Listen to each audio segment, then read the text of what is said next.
কথা বলবো। একেবারে গ্রাউন্ড জিরো থেকে রয়েছেন আমাদের দুই প্রতিনিধি, সন্দীপ সরকার এবং সুকান্ত মুখোপাধ্যায়। সন্দীপ, এই মুহূর্তে কতটা তৎপরতা, নজরদারি তোমার নজরে পড়ছে? দেখো, তৎপরতা কিন্তু রয়েছে, তৎপরতা একেবারে চূড়ান্ত পর্যায়ে রয়েছে। তার কারণ হচ্ছে যে আশঙ্কা করা গিয়েছিল যে হামলা আসবে, সেই হামলা কোন পথে আসবে সেটা বোঝা যাচ্ছিল না। সেই হামলাকে প্রতিহত করতে পেরেছে ভারত, এবং তারপর ভারতের তরফে যে উত্তরটা দেওয়া হয়েছে তাতে এই মুহূর্তে তছনছ হয়ে গিয়েছে পাকিস্তানের আভ্যন্তরীণ নিরাপত্তা। পাকিস্তানের যে নিজস্ব অ্যান্টি মিসাইল র্যাডার সিস্টেম, সেই র্যাডার সিস্টেমকে ভারত ভেঙে দিয়েছে। অর্থাৎ এখন এই মুহূর্তে পাকিস্তান খোলা মাঠ।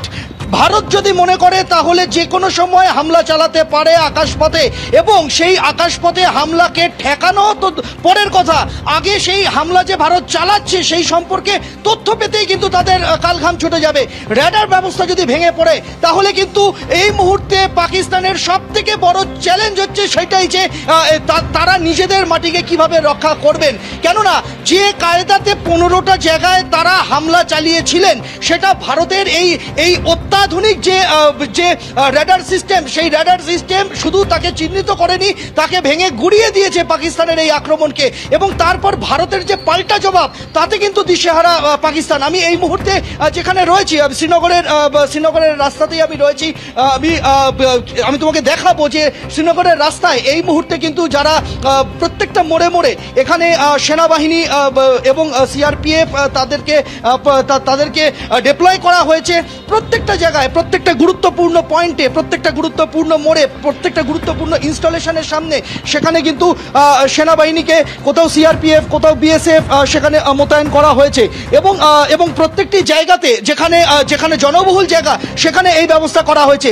আরেকটি তথ্য জানিয়ে রাখতে চাইবো, কিছুক্ষণ আগেই যে তথ্য আমাদের কাছে এসেছে যে এই উদ্ভূত পরিস্থিতিতে ভারত এবং পাকিস্তানের মধ্যে এই বর্তমান পরিস্থিতিতে 3 জায়গায়, আটারি বর্ডারে, হুসেনিওয়ালা বর্ডারে এবং সাদিকি বর্ডারে সেখানে বিটিং রিট্রিট যে প্রোগ্রাম হয়, সেই বিটিং রিট্রিট প্রোগ্রামে সাধারণ মানুষের অন্তর্ভুক্তি সেটা আপাতত স্থগিত করা হয়েছে। অর্থাৎ সাধারণ মানুষ যে এই দুই দেশের মাঝে যে বিটিং রিট্রিট অনুষ্ঠান হয় সেটা সাধারণ মানুষ দেখতে যান, সেই বিটিং রিট্রিটের সাধারণ মানুষকে সেখানে যেতে অনুমতি দেওয়া হচ্ছে না। সেই বিটিং রিট্রিট আপাতত বাতিল করা হলো, সেরকমটাই কিন্তু জানিয়ে দেওয়া হয়েছে ভারতের ডিফেন্সের আধিকারিকদের তরফে। এই বিবৃতি এসে পৌঁছেছে।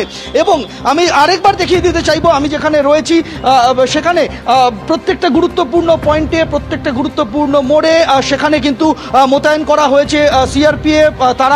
তারা এখানে নিরাপত্তার বিষয়টা দেখছেন। কেননা যেভাবে টার্গেট করা হয়েছে বিভিন্ন দেশের 15টি শহরকে, তার মধ্যে শ্রীনগর রয়েছে, জম্মু রয়েছে, অবন্তিপুরা রয়েছে, গুরুত্বপূর্ণ ইনস্টলেশন, সেনা ছাউনি এবং বিভিন্ন ভারতীয় বায়ুসেনার সেখানে গুরুত্বপূর্ণ এখানে ক্যাম্প রয়েছে।